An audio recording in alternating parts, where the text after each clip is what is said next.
This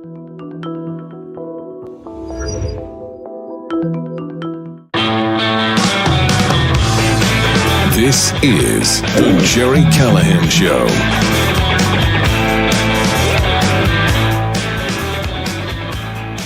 Well, congratulations to the hundreds of thousands of angry Democrats who took to the streets, who took to the public parks on Saturday for the No Kings protest. They win. They succeeded. Here we sit today, Monday, October 20th, and we still don't have a king.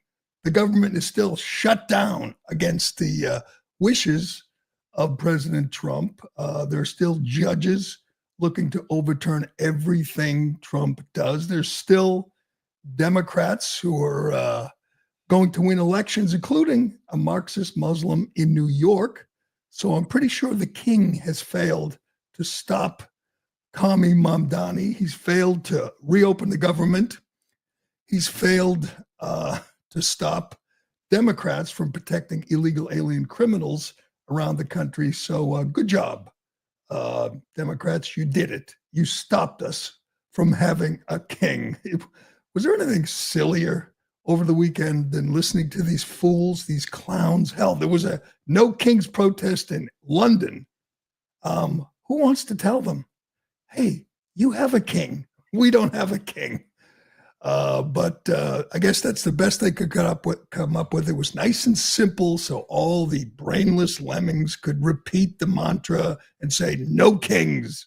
What makes him a king, by the way? We had an election.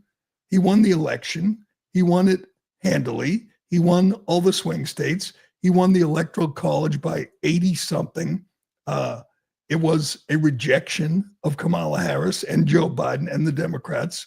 And then he took office and started implementing his agenda. Stop me when I get to the tyrannical part, would you?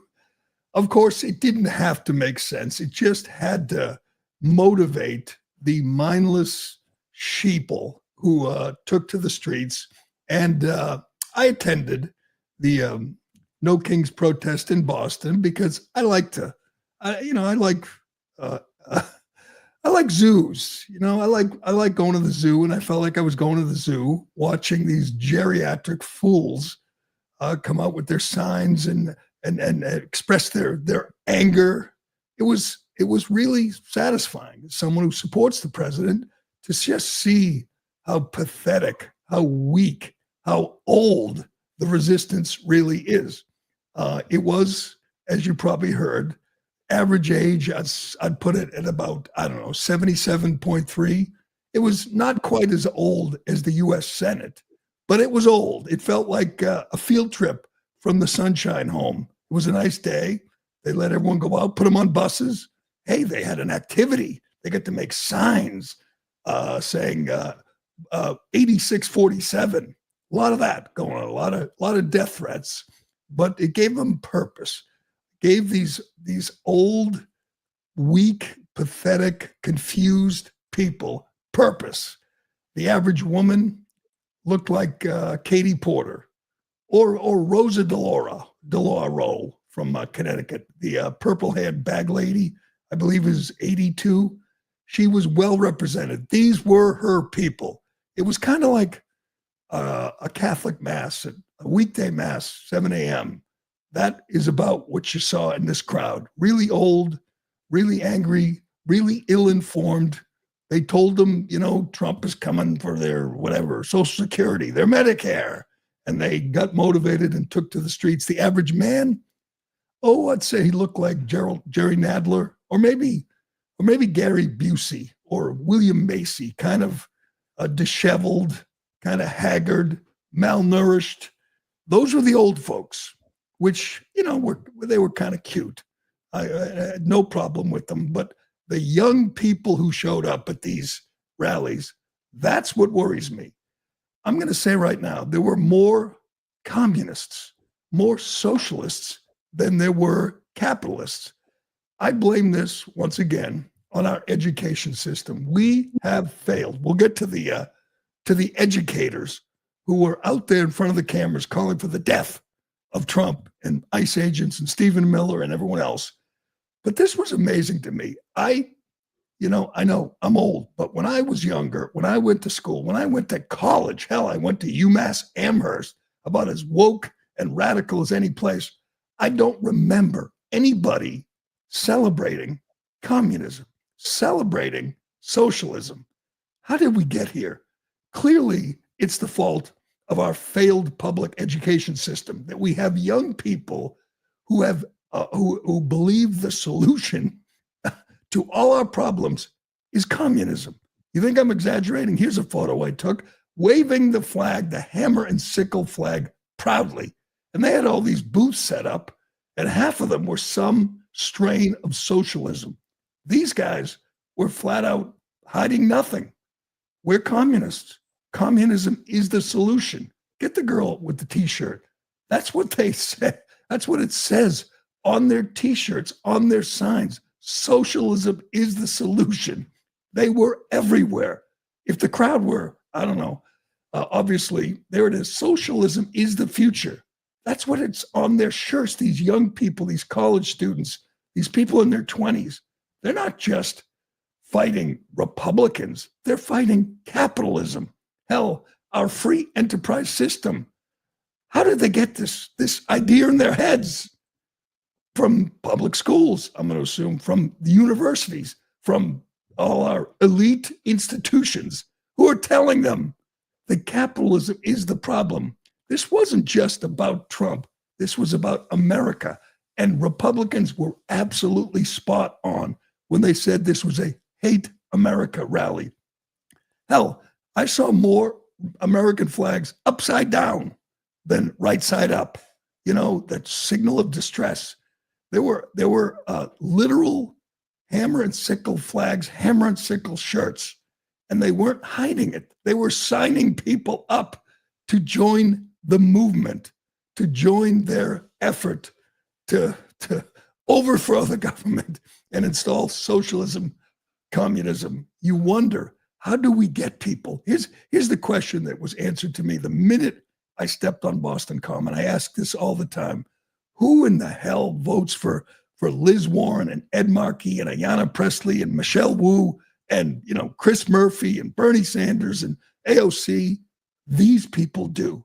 These are the people who foist those radical lunatics on us. There were hundreds of thousands of them in every city. There were 2,500 rallies, protests. These are the people who have been, their minds have turned to mush. Too much MSNBC, maybe too much New York Times, and they suddenly believe Trump is a king, a tyrant. And you know what the solution is? Socialism, communism in the United States of America. It wasn't violent. I'll give them that. They were certainly hoping for violence. They're hoping that they want people hurt. They want Stephen Miller, Donald Trump. They want them hurt. Tom Homan, but they want others to do it. They just want to sit there and say, please, someone take up arms. Give me the woman in Maine. This was in Maine, which is lost, which is gone, which is as bad as every other New England state. It's hopeless at this point. But there were people out there. I saw them, signs saying 8647 and is he dead yet? That was one of the women. A woman walked right by me, a big sign. Is he dead yet?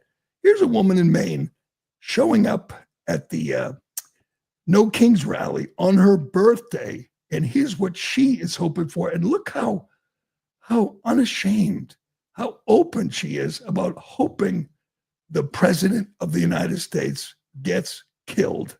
Go ahead. So this is your birthday. Yes. So you came out on your birthday. You thought it was important. Tell me why. Absolutely, because I have two little boys who deserve a bright future of freedom and democracy. And this is a nightmare that I'm living in. And I'm here to make a difference and to be loud and proud. And there's no other way I'd want to celebrate my birthday than with my parents and my best friend fighting for our country. So for a birthday present, what do you hope happens? You wake up tomorrow morning. I hope that I see the obituary that we're all waiting for tomorrow. That's what I hope for. Yeah. you wishing that President Trump is dead? Yes, Oh, absolutely. okay. Absolutely. Absolutely. Okay. Absolutely. She has two little boys. She's living in a nightmare.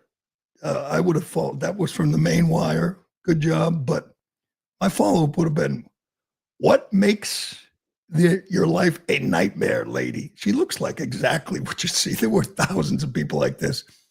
Let's be blunt. These were not the best looking people.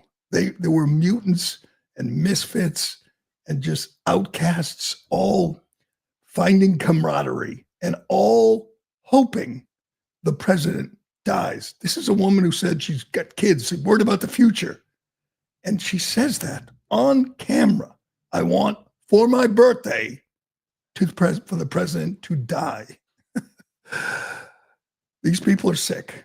All right. These are people who are glad Charlie Kirk's dead and are disappointed that that they missed, Thomas Crooks missed in Butler, Pennsylvania. Their children, their petulant children, throwing a tantrum. That's what this was. They cannot explain to you what makes Trump a king, what makes him a dictator, a tyrant, but they sure can say the quiet part out loud. Let's just hope we wake up tomorrow to an obituary. That video's gone viral. That woman's going to work today, or maybe not, but she's among, our community. She's in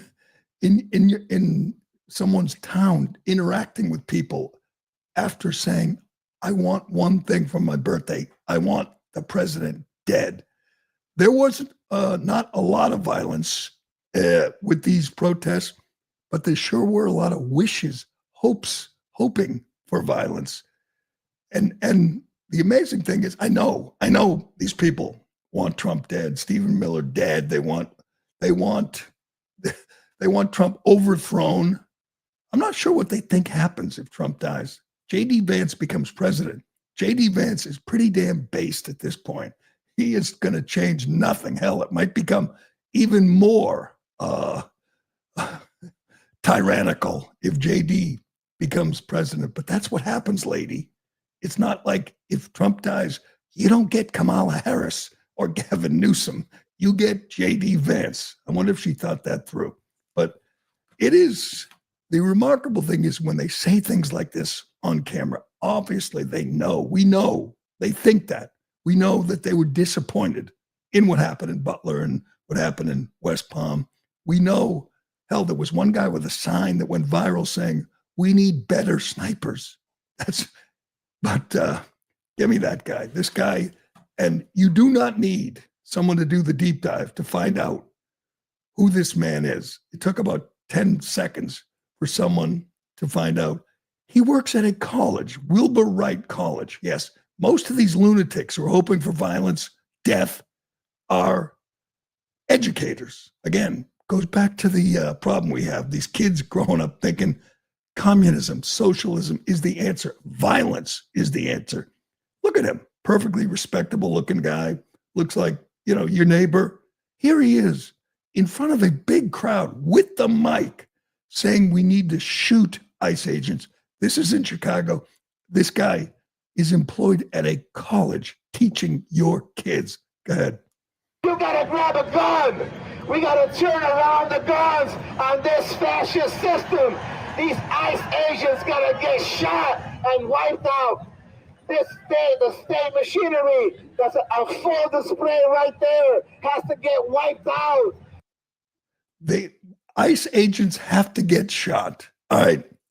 Why is that man not arrested? Why is he not facing charges? That's not free speech.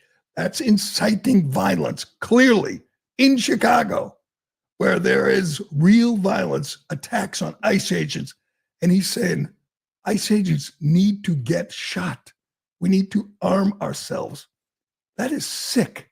Here's the, of course, like I said, it takes like 5 minutes and you find out who he is. This is from Libs of TikTok. The Chicago protester who called to shoot ICE agents is a staff member at Wilbur Wright College.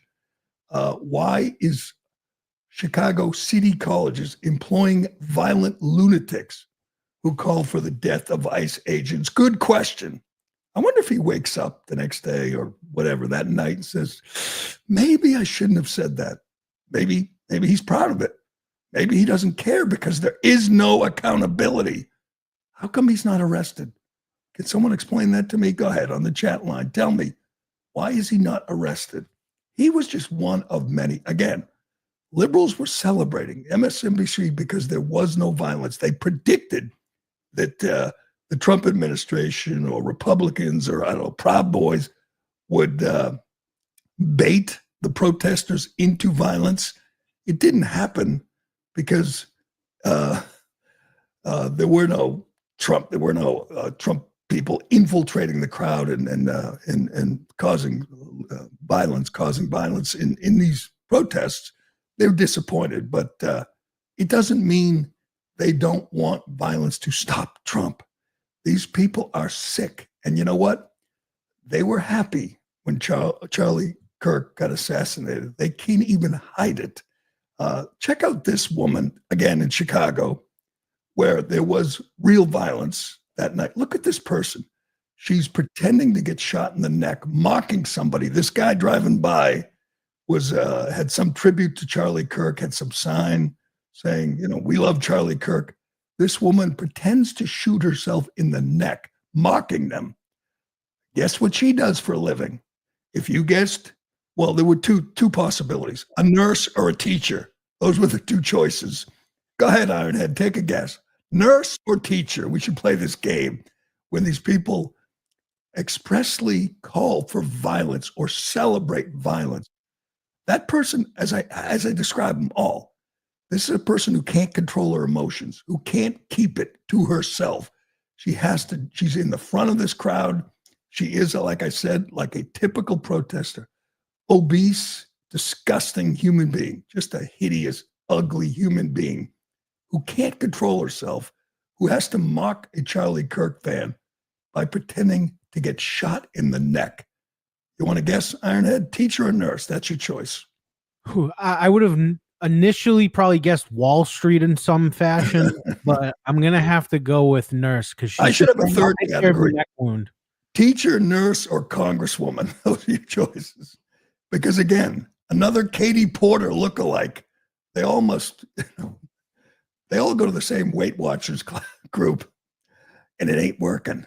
She is a teacher, Lucy Martinez, a teacher at Nathan Hale Elementary School.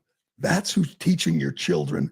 And the school came out and defended her, said they talked to her, but she's not going to be fired. She is celebrating the murder of an innocent man, a father of two. And again, she's not having a substantive debate. They can't do that. They're incapable. She's just lashing out, pretending to get shot in the neck. We're supposed to think this woman is looking out for the best interest of the children. She's teaching 10, 12-year-olds, and she's happy Charlie Kirk got murdered. They just can't control themselves. And they can't stop lying, by the way. I love the estimate, 7 million people. 7 million took to the streets, just a made-up number. There were a lot. I'm not going to say that the Boston Common wasn't full of these misfits and mutants. It was, and I was enjoying it.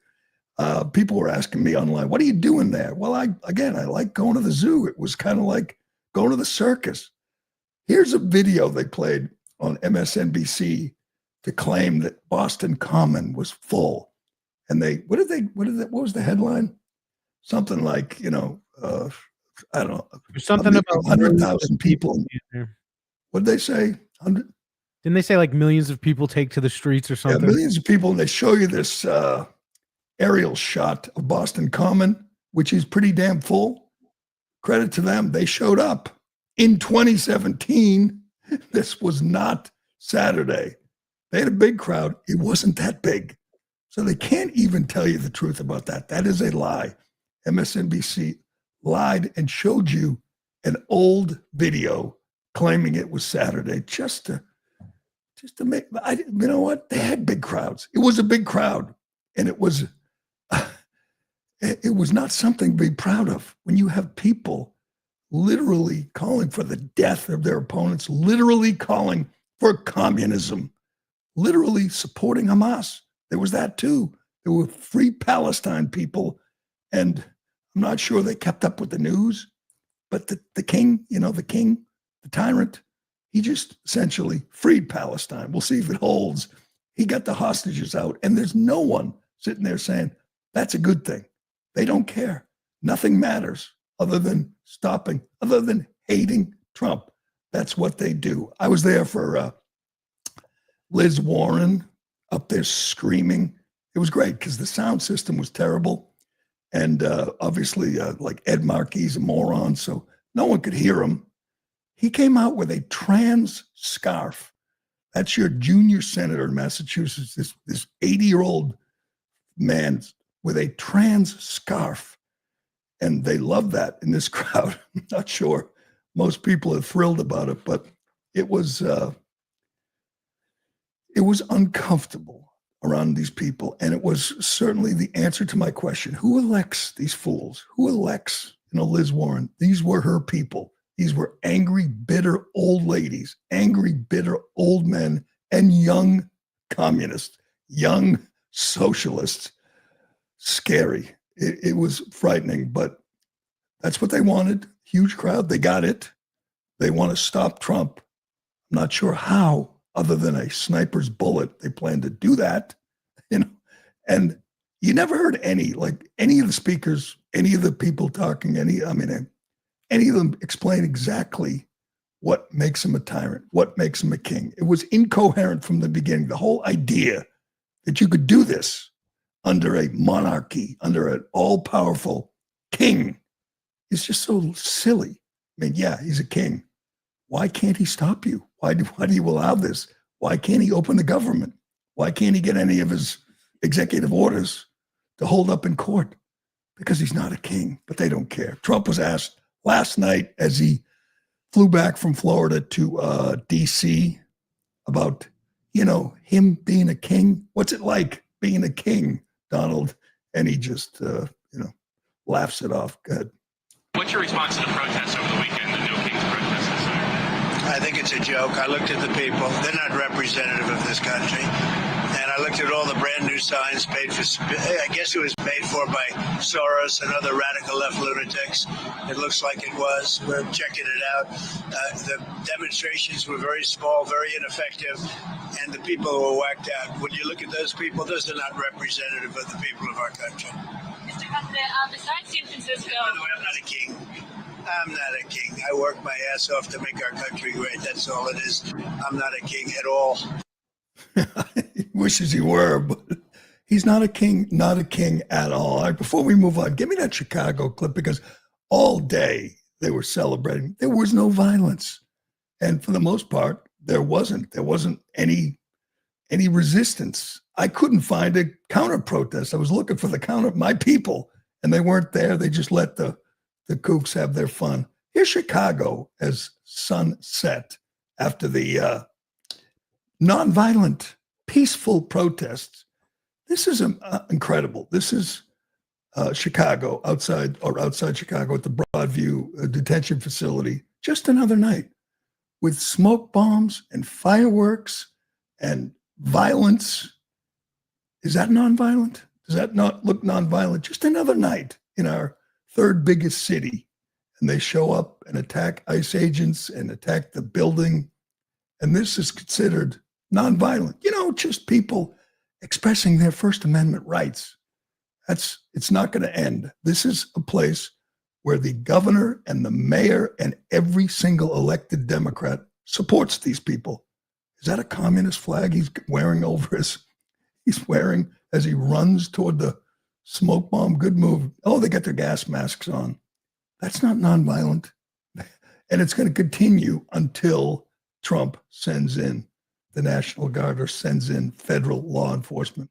It's not going to change. They're not going to stop. And I'll say it again. Their cause, normally you see big protests. You think, oh, it's anti-war, it's pro-abortion, it's whatever, some issue, some law, some legislation. These people are going all out to stop ICE and the Border Patrol from arresting violent, dangerous criminals, sex predators, killers, drug dealers, and the people who are protesting, who are throwing the smoke bombs, who are shooting off fireworks, are trying to stop them from removing dangerous criminals from their neighborhoods. That's the issue. That's the dividing line. Those people protesting want violent, dangerous, illegal aliens in their community. The mayor wants that. The governor wants that. And Trump's right. They're not representative of the public. The public wants the criminals out. But these anarchists want them in. That's what we're fighting over. Democrats want them in your community. Just another reminder. All right. We said our public education system has failed. That's why we have young people calling for communism. You'll never see a better example, than what is about to happen in New York City. To me, this is a 5-alarm fire, man. This is scary. We're going to get to the latest from Kami Mamdani. Sometimes we laugh at the fool, but this isn't a laughing matter anymore. You are about to have an Islamist as mayor in New York City 24 years after 9/11. We said we will never forget. Clearly, we forgot. We'll get to that and more, but first. Excuse me. As the weather cools, I'm swapping in the pieces that actually get the job done. Warm, durable, and built to last. And Quince delivers every time with wardrobe staples that'll carry you through the season. Quince has the kind of fall staples you'll actually want to wear on repeat, like 100% Mongolian cashmere from just $60, classic fit denim, and real leather and wool outerwear that looks sharp and holds up and doesn't cost too much. That's important. I'll tell you what I love. I love my new suede trucker jacket. It's perfect for layering. It just looks really casual and put together. It makes me dread the coming cold nights a little less. By partnering directly with ethical factories and top artisans, Quince cuts out the middleman to deliver premium quality at half the cost of similar brands. Layer up this fall with pieces that feel as good as they look. Go to quince.com/Gerry for free shipping on your order and 365-day returns. Now available in Canada too. That's Quince, QUINCE.com/Gerry. Free shipping and 365-day returns. Quince.com/Gerry.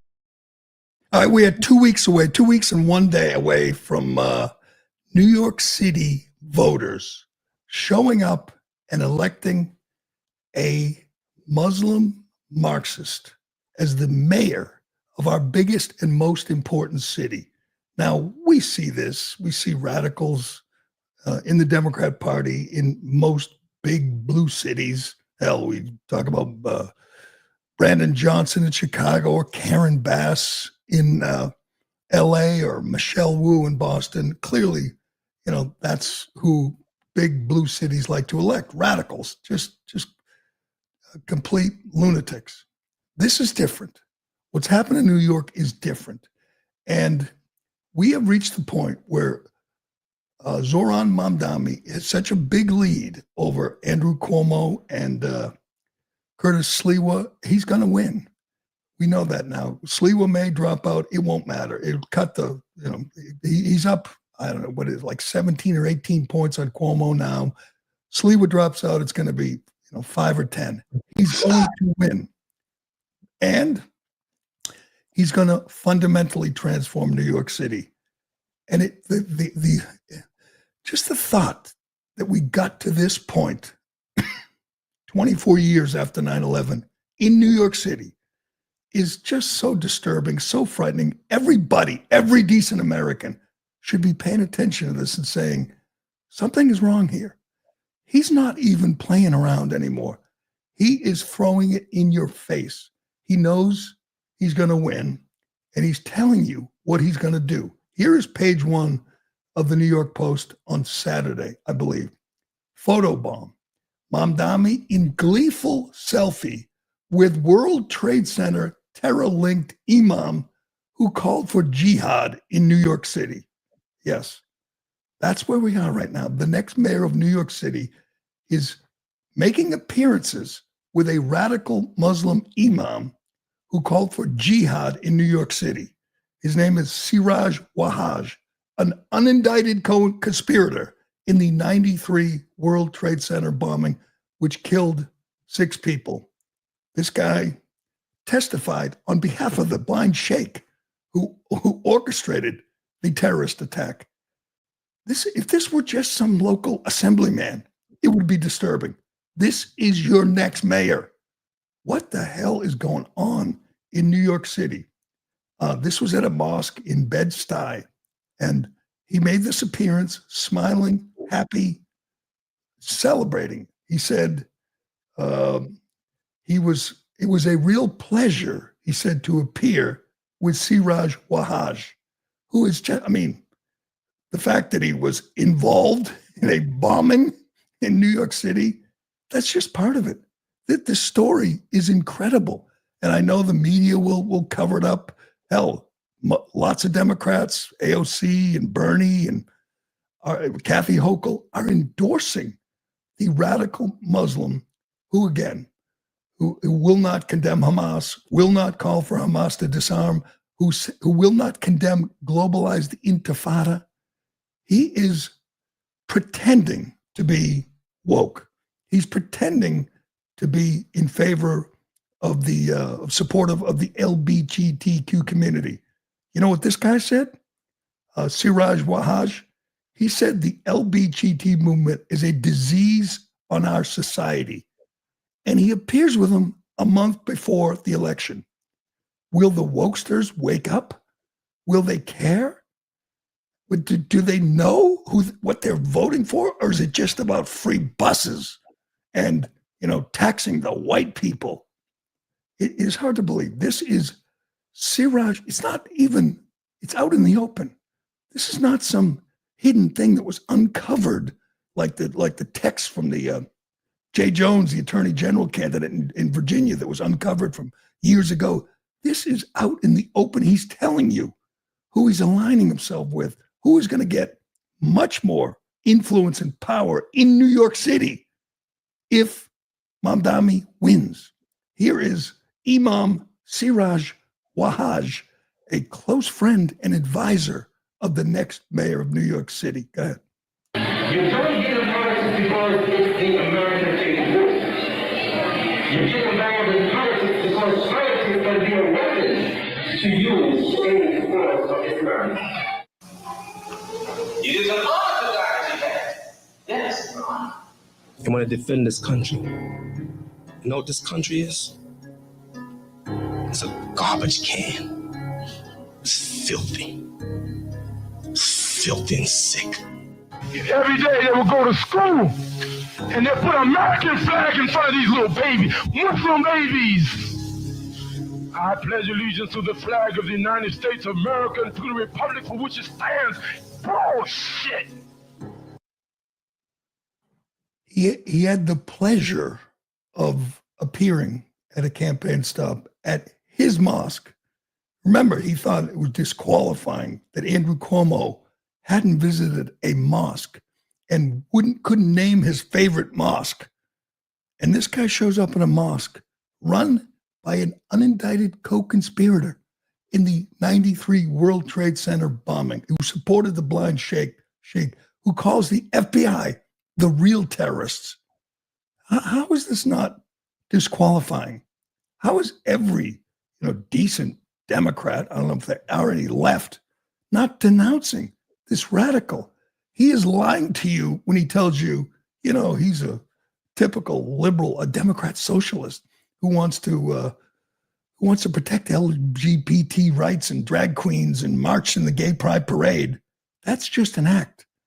This is the real Zoran Mamdani, a guy from Uganda, where they put gay people in prison.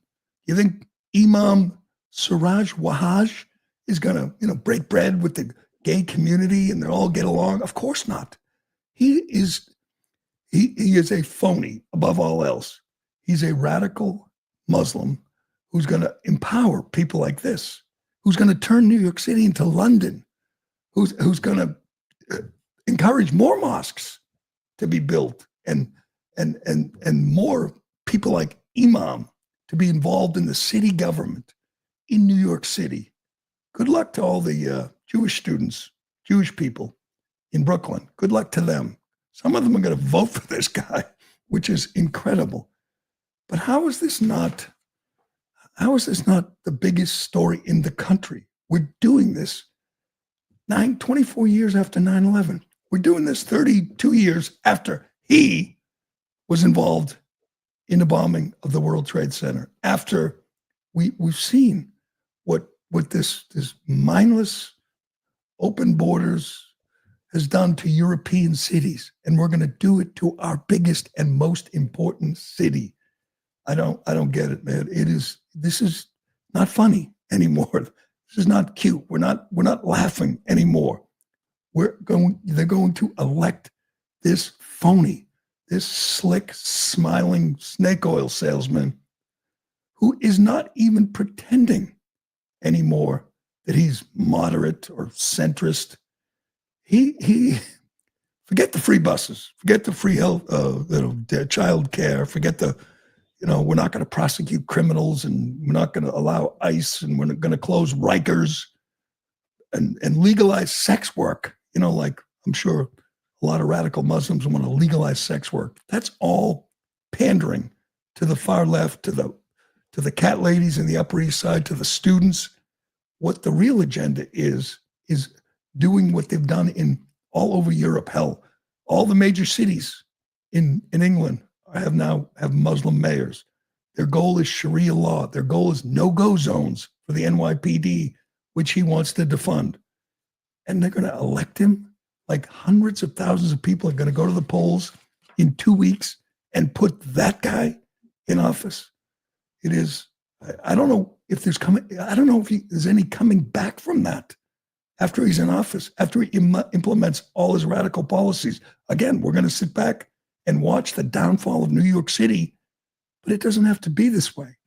Yes, you can vote for the creep, Andrew Cuomo, who's a bad guy, but he's not hanging out in mosques with people who are calling for jihad in New York City.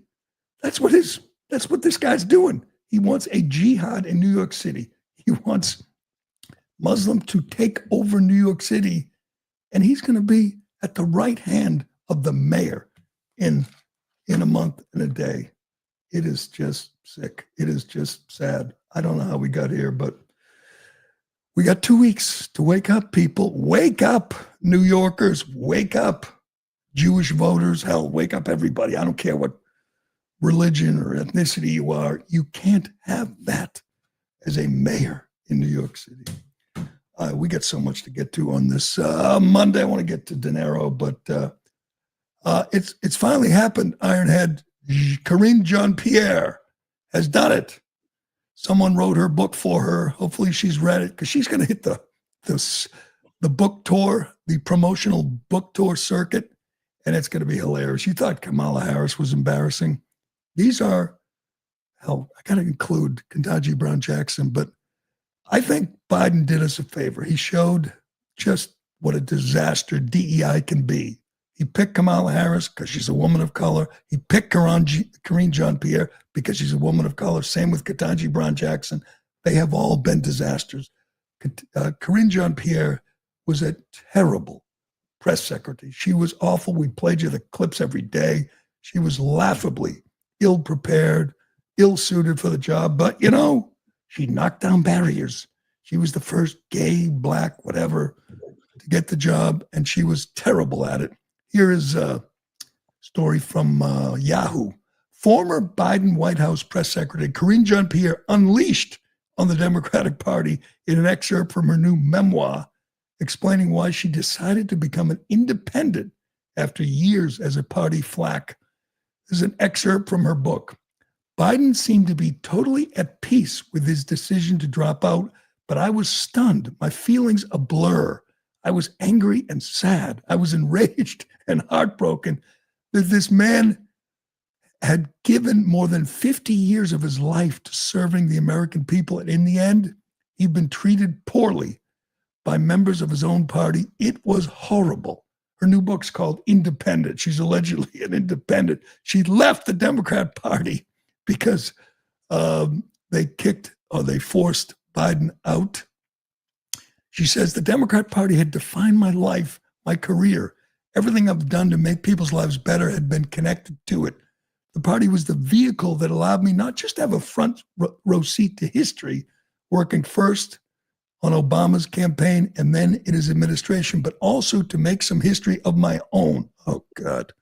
As the first Black woman and openly queer person to ever be a White House press secretary, never had I considered leaving the party until now. Oh, good. She's going to start her tour on The View. I'm sure there'll be some tough questions. She is going to stick to the lie. She's going to tell you Biden was tip-top, sharp as a tack. Good luck with that lady. I'm not sure she's going to get as much traction because this, we know you were lying. We know you lied every single day about Joe Biden. And now you're going to stick to that lie, stick to that story. And I'm so sick of this. Biden gave 50 years to public service. Biden got fabulously wealthy, rich, famous.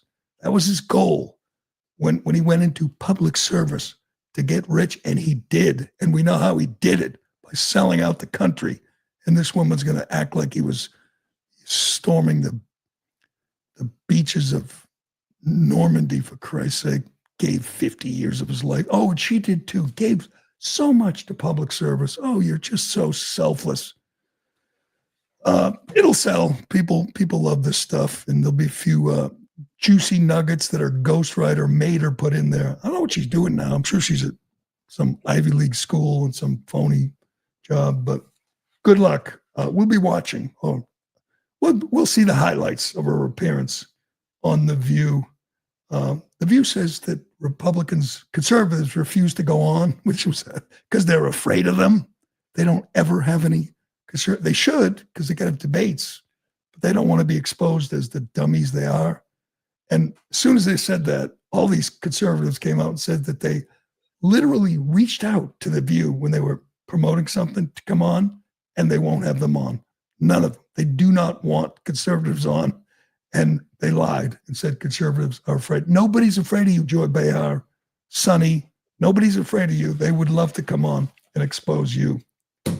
And some people should just stay away from the cameras. That would be one Robert De Niro, who is he's just a cranky old man. De Niro was a spectacular actor. I'm not taking anything away from him. I watched Heat again last night. He outshines Al Pacino. He's so good. He's such a great actor. He was. And it's sad to see this at this point in his life. He goes on MSNBC to, of course, just rail against Trump and the Trump administration because, Robert De Niro, like most, elitist liberals, he's got armed security. He lives in a bubble. He doesn't have to worry about illegal alien gang members, carjacking him. But he wants you to know he's sticking with it. He's 82 years old. So, do any of these people just go away? I mean, he has kids, grandkids. He's got a transgender kid, I believe. Why doesn't he spend time with his kids? Why doesn't he, play golf, go fishing? You're 82 and you're on MSNBC with these crazed liberals railing against the president because you have a personal problem with him. But here's De Niro telling you, Stephen Miller, Jewish American who wants to enforce the law, is a Nazi. Go ahead. He will not. We see it all the time. He will not want to leave. He set it up with his. I guess he's the Goebbels of the cabinet. Stephen Miller. He's a Nazi. Yes, he is, and he's Jewish, and he should be ashamed of himself. What? Question for you, Bobby. Can I follow up? What makes him a Nazi? Oh, he's rounding up people. Yeah, he's rounding up illegal alien criminals that your guy, Joe Biden, let in the country, including, by the way, one of the perpetrators of October 7th, who was just found in Louisiana. Joe Biden let him in, a Hamas guy who killed people on October 7th. came to this country and was living in Louisiana. So if we get him out, we're Nazis. If we arrest an October 7th terrorist who was killing Jews, we're Nazis. Stephen Miller's a Nazi for arresting terrorists who want to kill Jews. He's just so confused. I know, again, he's 82. He's probably got cognitive issues. It happens to most 82-year-olds. But he says the dumbest thing. Stephen Miller's a Nazi. He's pretty stupid. But this whole notion, Trump's never leaving. You want to bet, Bobby? I'll bet you. I'll bet you, what, $10,000 right now. I'm sure you can afford it much more easily than I can, that Trump in January of 2029 will leave. He will leave office. He'll get on the chopper. He'll go back to Mar-a-Lago. He will leave. Hopefully he'll leave the White House to J.D. Vance. But even if he doesn't, Vance doesn't win, Trump will leave. You know that, but you say that like it's a legit, opinion that Trump will never leave. Yes, he will. You're wrong. You're insane. You're senile. I don't know what you are, but it's embarrassing to see one of our great, if not our greatest actor, just devolve into this pathetic, cranky, bitter old man. And I don't know if he hit the streets on Saturday, but he would be among his people.